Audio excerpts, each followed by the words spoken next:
voted by wrestling fans. Not sports entertainment fans. Professional wrestling fans! Professional wrestling! This is it! This is us standing up! This is the Wrestling Matters Podcast, a podcast that stands up for professional wrestling. Why? Because wrestling matters. So join the revolution, because the revolution is now. World, look into my eyes. When you see me on a show, when you see these fans, you know you've got the best in the damn world. We are ICW and you're gonna know our name. Here we fucking go! Well, enough is enough, and it's time for a change! Professional wrestling! This is it! This is us standing up! Yes! Yes! Yes! Yes! Yes! Yes! That's 13-14!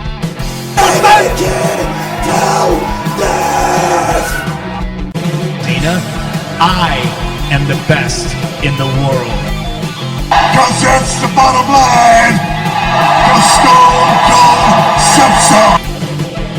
Yo! Ladies and gentlemen, boys and girls, children of all ages, and ICW fans and ICW Mafia around the world, it's at HEAD, back with another ICW podcast. I am a Lumberjack and it's okay. It's the very first show of another 4-week run that ICW has in the Edinburgh Fringe. They've done this before, they're going to do it again. And I'm going to review that show today. And then next week I will review, hopefully, Dave's Not Here, man. So be sure to check that out as well, and hopefully you enjoyed this podcast as well. And like I say, it's new formatted, guys. It's not the same format as it was before. You might have seen it last week's installment. This week it's going to be exactly the same. I'm going to go with it because it actually did alright for what I got on YouTube and SoundCloud. It still can grow, but it did okay. Now, this show kicked off with Davey Boy and Saqib Ali. Now, this was just a starter match, really, and basically a comeback match for Davey Boy, because Davey Boy's been out and he hasn't been really that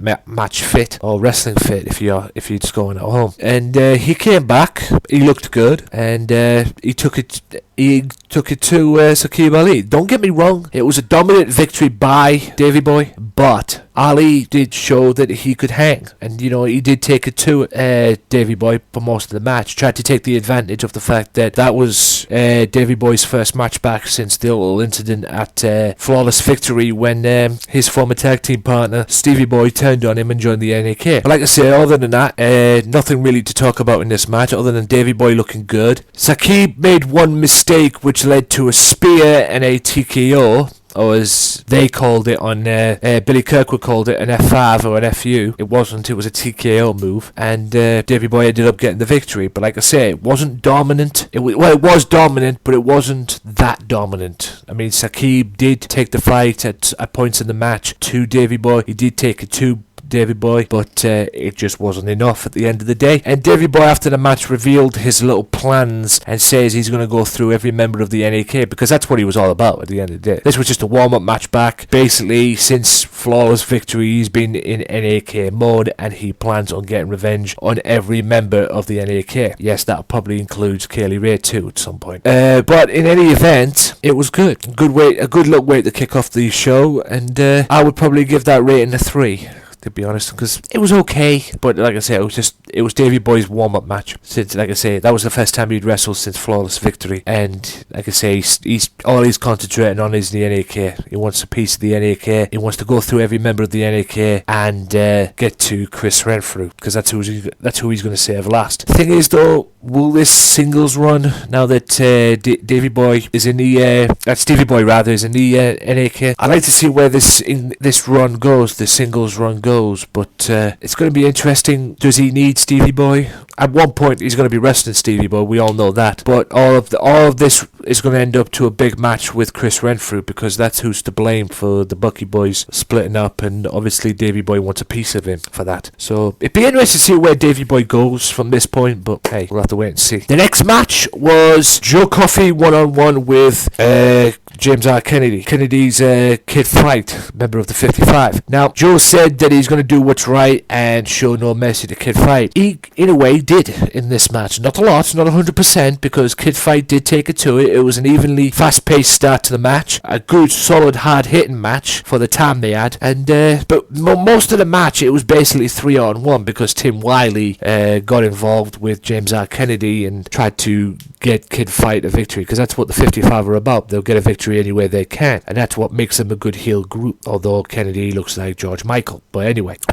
yeah, it was a good way. I mean, my two favourite points of the match were Kid Fight hitting the Randy Orton DDT, which off the second rope. I thought that was cool. And Joe swinging Big Tim, and then Kennedy tried to get involved and managed to get taken out by Tim Wiley while he was getting swinged, which was hilarious. But other than that, it was a good, solid, hard-hitting, fast-paced, at times, match. And it was physical. Very physical indeed. And I think Kid Fight could match anybody. Like I said on the last podcast, Kid Fight has definitely changed his style. He's not that guy who does the teabag anymore, that teabag move anymore. He is now an angry, more aggressive Kid Fight, and it works for him, man. It really does. And Joe has definitely come, and the momentum that Joe's got is definitely, it started at Barramania, and it just keeps continuing and continuing and continuing and continuing on, no matter what. I mean, he could have one match loss. He could lose one match and still, bounce back. That's the role he's on at the moment, man. And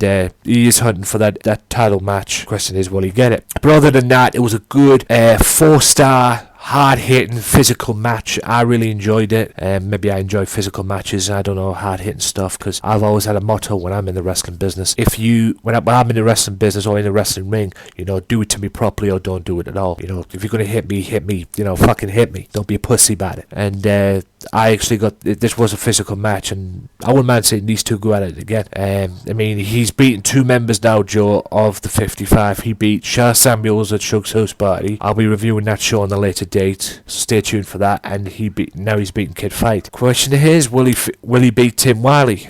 Will he face Tim Wiley? Because I think he'll have an even physical match with Tim than this match. But time will tell. We'll wait and see. But I'm pretty sure Joe Coffey's not done with the 55 as of yet. And that match, ladies and gentlemen, was Mikey Whiplash one-on-one with Wolfgang. Now, from the start, these two just literally fought. This was a heavy-hitting, hard-fought match. From the get-go. This wasn't your normal wrestling match we used to see, well, at least I'm used to seeing from Mikey. These two couldn't stand one another. NAK Legion rivalry was brought into play on this one, and Wolfgang looking for revenge for Stevie Boy after Mikey jumped in with a forearm. But it was just a hard-hitting match. Another build towards the six-man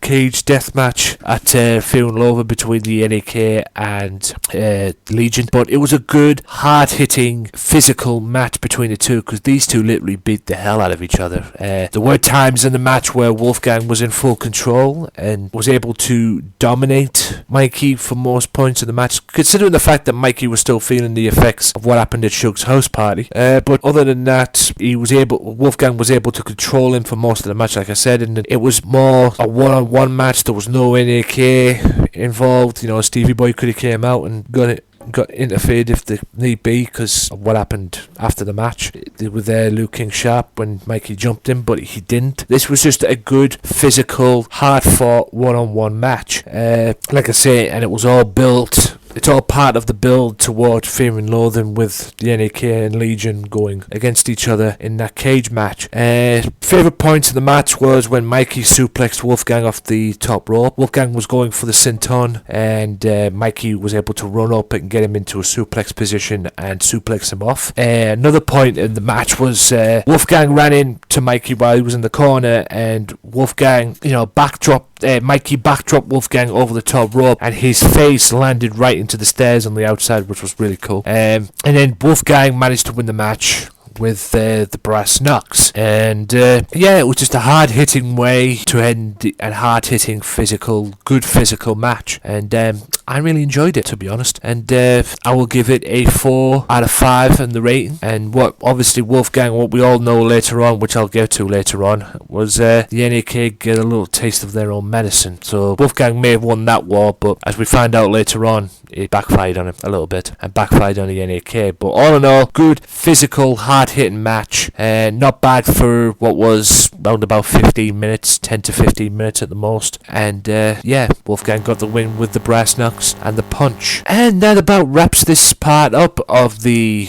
Shugs of the I'm a Lumberjack show. Part 1 is done. I'll be back right after these quick messages with part 2. So stay tuned. And that match, ladies and gentlemen, was Mikey Whiplash one-on-one with Wolfgang. Now, from the start, these two just literally fought. This was a heavy-hitting, hard-fought match. From the get-go. This wasn't your normal wrestling match we used to see, well, at least I'm used to seeing from Mikey. These two couldn't stand one another. NAK Legion rivalry was brought into play on this one, and yeah, Wolfgang looking for revenge for Stevie Boy after Mikey jumped him with a forearm. But it was just a hard-hitting match. Another build towards the six-man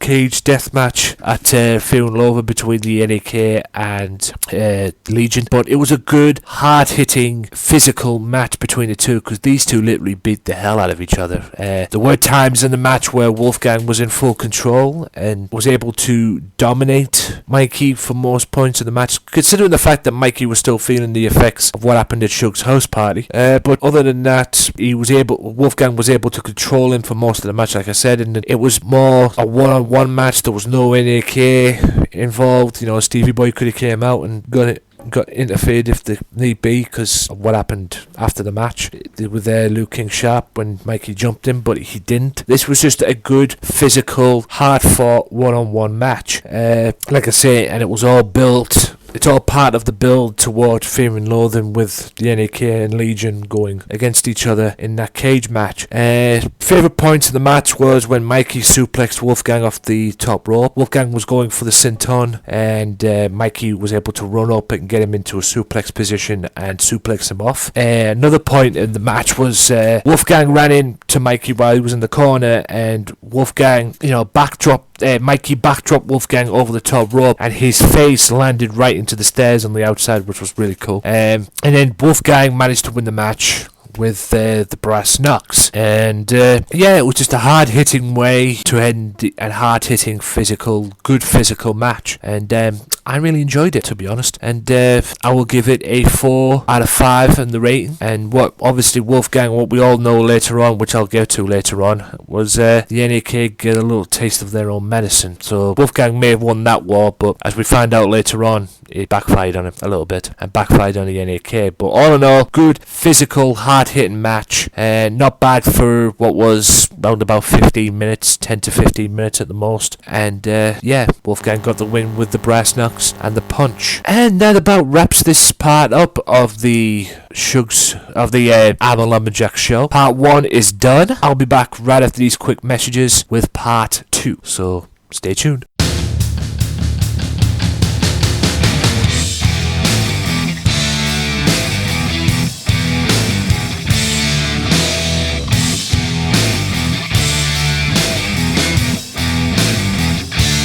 Be sure to tune in each and every Wednesday for the Progress Wrestling Podcast. That's right, each and every week on Wednesdays, for the time being at least, I will be reviewing their shows from their on-demand service, Demand Progress. So be sure to check out the hottest promotion to come out of London. That's right, it's Progress Wrestling. This is Progress. This is a podcast on Progress. Every Wednesday on SoundCloud, YouTube, OSW TV, and every other podcasting site that matters. Be sure to check it out. Wrestling matters, wrestling fans.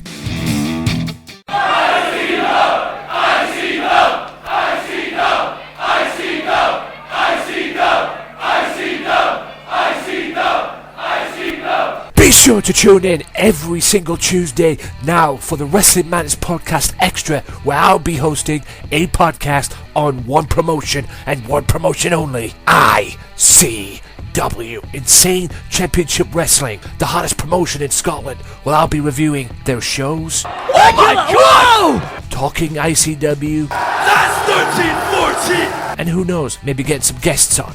So be sure to tune in to the Wrestling Matters Podcast Extra ICW podcast. Insane Championship Wrestling every Tuesday on YouTube, Barramania, Stitcher Radio, downloaded free at iTunes, Mixcloud, and SoundCloud. Wrestling Matters, wrestling fans. World, look into my eyes. When you see me on a show, when you see these fans, you know you've got the best in the damn world. We are ICW and you're gonna know our name. Welcome back, ladies and gentlemen, to part 2 of this ICW podcast, the new and improved ICW podcast. Now, hope you've enjoyed it so far. We're going to crack on with Joe Hendry against Sha Samuels. Now, this was a good match all in all. Good little match at the begin with. It started off with Joe Hendry playing a video of him wearing a Sha Samuels mask, dancing to a song that he created using the EastEnders thing, which was just fucking hilarious. That's why you need to go, if you haven't seen it, buy it, no doubt. Just look out for it, go and find it, or just get it on ICW on demand. It's just fucking hilarious. It's indescribable. You have to see it for yourself.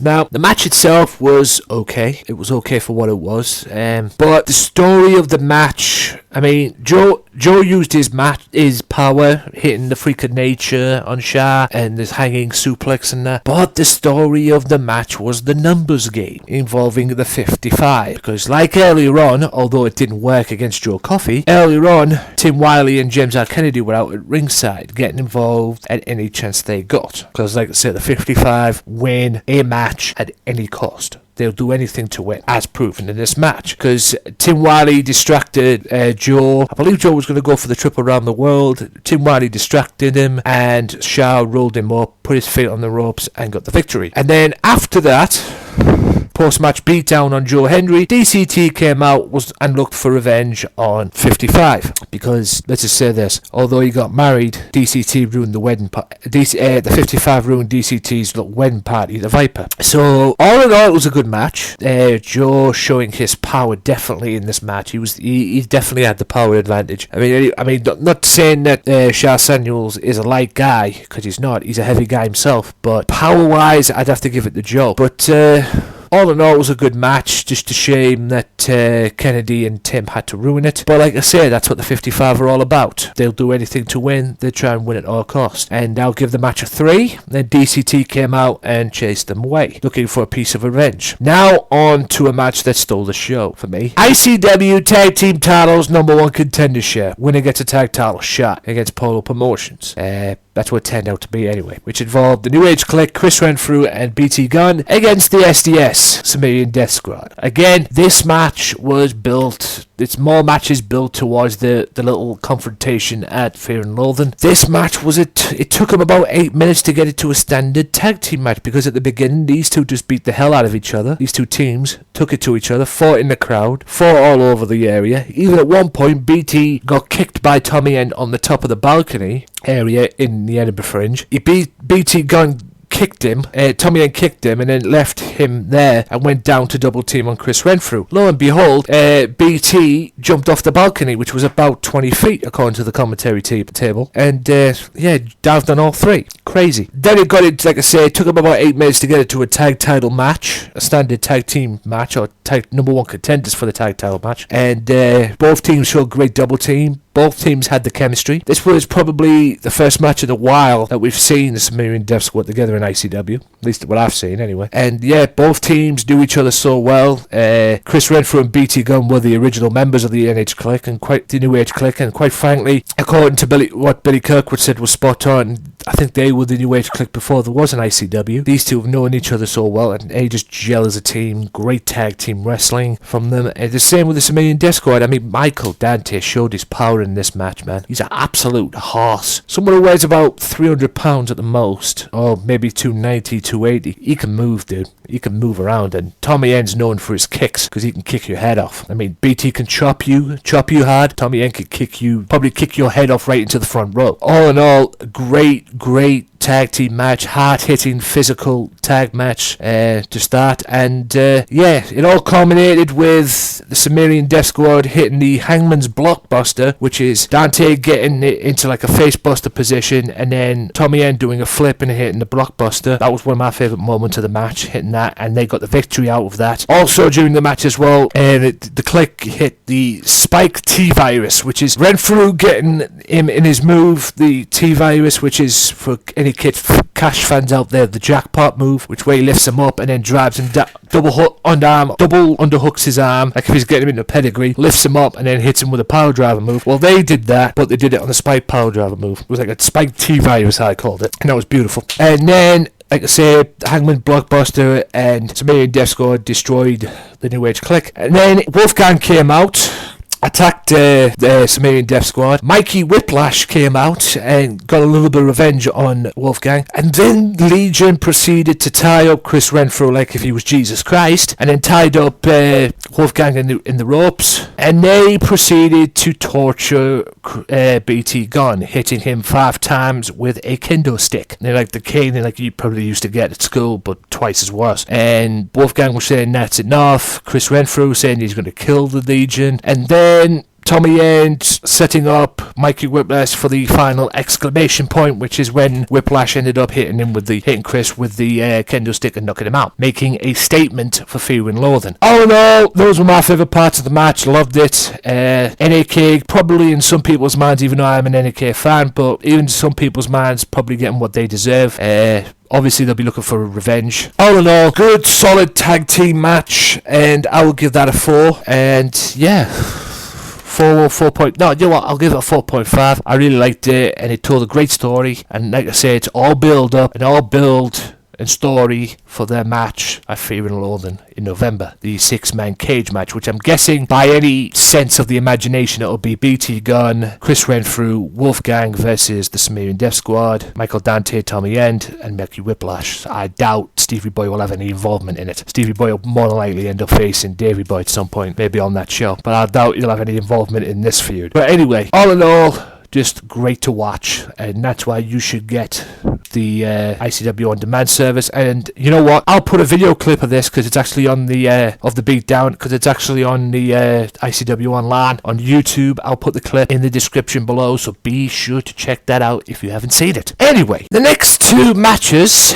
were 2 matches really. I mean, one was a main event, the other one was Martin Kirby one-on-one with Noam Dar. Now, this match was good for what it was. 2 quick, great wrestlers going at it for the time they had, which was about, it was a 15-minute segment, but it was more like, say, about 7, 8, 9 minutes at the most. Kirby is, you wouldn't think this is the same wrestler that walks around with Dragon's Day Didn't Tear as his theme song, which considering he's in the 55, he doesn't have that in the 55, by the way, just saying. He did put up a good performance. Noam Dar is Noam Dar. You know, 2 great technical wrestlers, one being a high flyer as well, Noam Dar, even though he's much more for his technical wrestling when he works on the leg and the joint areas. Obviously, this was, again, just like the previous 55 matches earlier on in the evening, this was another numbers game attempt by the 55, with Tim Wiley getting involved on occasions. Dar took him out eventually, diving on Tim, and then Kid Fight managed to get involved as well. But all in all, between the 2, when it was one on out of the match, it was good for what it was. Dar ended up winning, making Kirby tap out. And my favourite moment of the match was when Dar locked Kirby in the leg lock the first time. That leg lock submission hold that Progress Wrestling called Champagne Super Niba. He locked him in it, and then Kid Fight tried to come out and get involved, and then Kid got locked in one of his own. So while Dar was locking in Kirby with a leg lock, he was also doing exactly the same to Kid Fight as well, so he had them both on at the same time, which was cool. And yeah, that was about it. Like I say, it was only a short match, 7, 8, maybe 9 minutes of match, and Dar ended up getting the victory. Now, the story was, before the match, Dar had proposed to Kirby that if Dar beat Kirby, the 55 would split. Kirby accepted, but as always, Red Lightning comes out. By the way, I'll give a 3 out of 5 to that match as well, because it was a good match. 2 great wrestlers, but they could have had more time, in my opinion. But like I say, going back to what I was saying, Red Lightning comes out, and basically saves 55's backsides, basically, because he said that he didn't authorise the match. He didn't authorise being, that if Dar won, 55 would split. He didn't authorise it. So basically, he saved their asses. And I don't know about you, but I'm quite sick and tired of Red Lightning, to be honest, as GM. The sooner this is over, the better. I mean, this guy's throwing his weight around. He's threatened Damo that if Damo touched him, he'd be out of the SEC shows, which is Fear and Loathing. A show that he's not even in charge for. He's still the general manager. He probably still has the power to do that, but at the end of the day, he's not even in charge of the Fear and Loathing show, because we all know, bang bang, Mick Foley's going to be in charge. So, I mean, the rest of the evening, when Lightning came out and started talking and throwing his weight around, Red Lightning's one of them people you have to watch with the volume turned down, because he just bores me. I mean, this little group they've got with him, Drew Galloway and Jack Jester. I like Drew and Jack. I always have. They're absolutely awesome. But I think Red Lightning's one of them people you just can't like. Even if you try. You can try to like him. It doesn't work. Speaking of the main event was Damo versus Jack Jester. Now, considering Red Lightning saved the 55's behind, he kept them outside and made this a lumberjack match. He kept them round ring. So basically this was Jack Jester, 55 on the Damo. That's all it was. Jack cuts a promo saying that he sold out everywhere. He was getting on the crowds. The crowd were getting on him and everything. And this was basically all 55 and Jack Jester, because this was just a Damo beatdown. Despite the fact that times Damo did fight back, he tried to get that aggression up, and one time he even went outside and literally beat the piss out of the 55, chasing them back to the locker room and everything. But the numbers game in the way was just too much, and I'm going to give this match a 2, because it wasn't even a match, to be fair. It was just, like I said, the Damo beatdown with Jack Jester and the 55, and Jack managed to get the win with the Future Shock DDT in tribute to his buddy Drew Galloway, and he managed to do that on the steel chair, which allowed him to get the victory. All again thanks to the 55. After the match, the 55 put a beat down on, well, he tried to attempt to put another beat down on Damo, but Joe Henry, Noam Dar, DCT, and Joe Coffey came out to prevent that from happening. And I think the Battle Lads, it's safe to say the Battle Lads have definitely been drawn in that respect. And I don't think it's necessarily with the 55. I think it's necessarily with the Red Lightning, because everybody's sick of Red Lightning and everybody wants Red Lightning to go. But somehow the 55 are involved, because they're Red Lightning's henchmen, if you will. All in all, a good show. I'll give it a 4. A few bad parts about it, and like I said, the main event match wasn't even a match, basically. It was just a destruction, or attempted destruction of Damo. And like the commentator said, it's going to take more than that to beat down Damo. Damo's just a 23 stone, big hairy Irish beast, and you need a SWAT team to stop him. Like I say, all in all, good show, 4 out of 5, and yeah, if you want to see it, you know what to do. Go on ICW On Demand. With that being said, ladies and gentlemen, that is the end of this ICW podcast, the new and improved ICW podcast as well. New formatted ICW podcast, as well as the new formatted Progress Wrestling tomorrow. I'll be back tomorrow for that.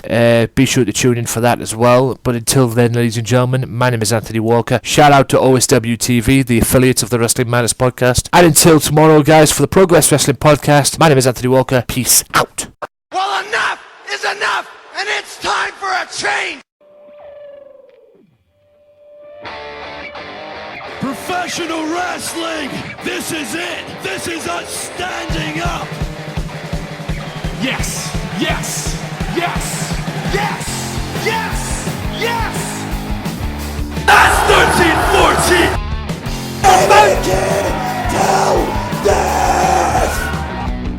Dina, I am the best in the world. Cause that's the bottom line. Cause Stone Cold Simpson.